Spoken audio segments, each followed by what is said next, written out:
Hey YouTube, is this your boy the Visionary? Welcome to another episode of Fireside Chats.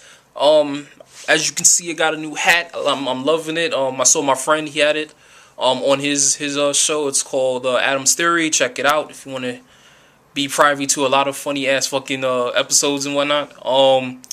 Now this episode was prompted by a conversation I was having with him about the importance of unions and basically where they came from.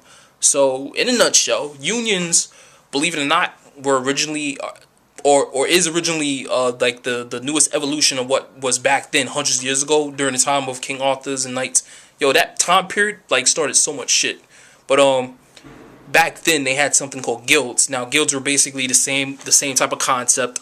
Basically people from a certain particular craft or industry would come together and trade secrets and so on and so forth and this and that, and also to protect themselves from economic hardships and whatever. So years went by, and I think in 1869 organization came together called the Knights Order of the Knights of Labor or something like that, and they originally came together just because they wanted to unionize American workers so they have like leverage in the negotiations and stuff like that.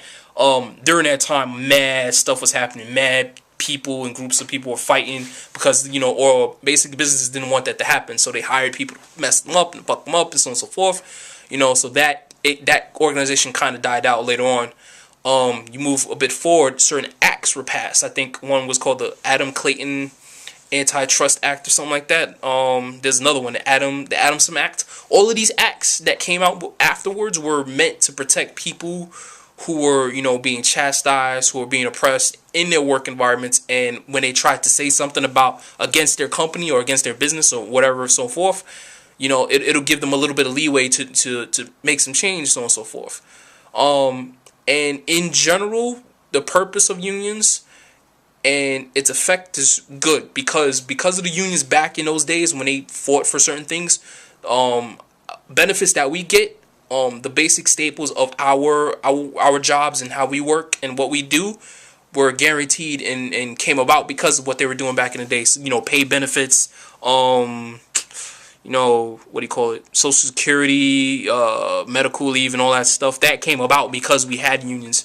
But sometimes unions can get above themselves because it's kind of, you gotta understand, when you have an organization or business and another power base starts to develop within your organization or within your business, it becomes a hassle in that the people can be pulled either or way. You know what I'm saying? Like, if one person has a problem with you and that person's part of a group within your group, that causes a civil war. You know what I mean? That's where we got the civil war concept from.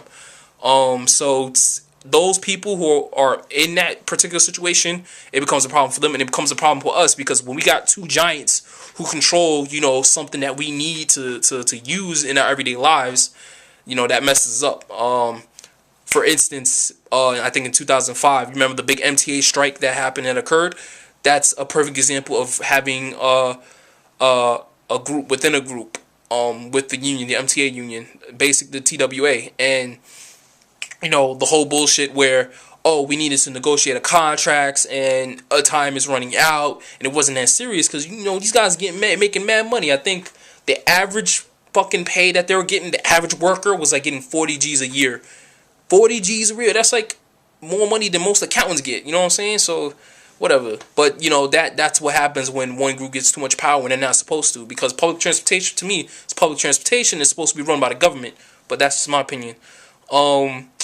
Also, what's happening recently, and it's a big issue for me because I see where this is going to lead, is there's a situation in Wisconsin and Michigan where, I think I talked about this in my other vid, legislation is being passed, I think in Michigan illegally, but in Wisconsin legally, where they're trying to pass this act which allows the mayor or governor of the state or whatever to basically, during times of emergency, hire and elect an emergency official, and that emergency official will have the power to basically remove other officials who are under him from their offices and strip them of power, and to delegitimize unions. And that's a big problem, because once these businesses start moving in, and that's a big when that happens, because there's gonna be corporations, businesses that are gonna go to these places, and when that happens, people who are going to be hired and who want to work in these businesses are not gonna have any ain't gonna have any leverage when they try to negotiate and do stuff with them. You know what I mean? Because having that leverage, that ability to negotiate with these people, specifically if not even if you're a worker, but if you're someone who works in the town on a administrative basis, and you're talking about, okay, what businesses are good for this place, what businesses are not good for this place, and it's just about money, that's gonna be kind of messed up. But that's a big issue. Passing legislation that's going to dissolve unions, and unions are basically like the front line against big corporations and shit like that. You know what I mean? They basically hold the fort down for us, if you know it or not. And I think it's going to be a trend, because once that concept stops popping up, where they're going to be like, you know what, every 5 or 10 years we have to wait to some financial instability or some financial breakdown to occur, and they can slip in and go, here, we're going to pass this legislation that is going to allow us to do stuff. And mind you, these new laws that are being passed in Michigan and Wisconsin are Republican. They're Republican based. So keep your eyes out for that shit, because that's gonna, some shit's gonna start popping off of that, period. I mean, I think we have something like that in New York. Laws, basically shit where we tend to like not. No, there's a whole bunch of laws that are here that we don't know, or that we don't follow, and because it is no cause for someone to bring it up, and so on and so forth, so blah blah blah, whatever. But that's pretty much it for the episode. Also, I'm just gonna start introducing not even new segment, but on my videos, I'm sort of introducing new books that I've been reading that I think people should like pick up and like just review and peruse and whatnot. So hold on. These are some books that I've been reading recently. Or I've read already and I'm rereading it now. The first book is Barack Obama, the autobiography. It's Dreams from My Father. Pretty interesting book. I read it once. Well, actually, I read it a couple of times, and as you can see, it's like frailed up and whatnot. But it's a pretty interesting book, just because you want to know how Barack Obama got to where he is right now. You know what I'm saying? Like I don't want to say there's a steps, or a set of steps that you have to take to get to where he is, but I think it deserves reviewing. Next book, after hurry because my battery's about to run out, is Basic Writings on Friedrich Nietzsche.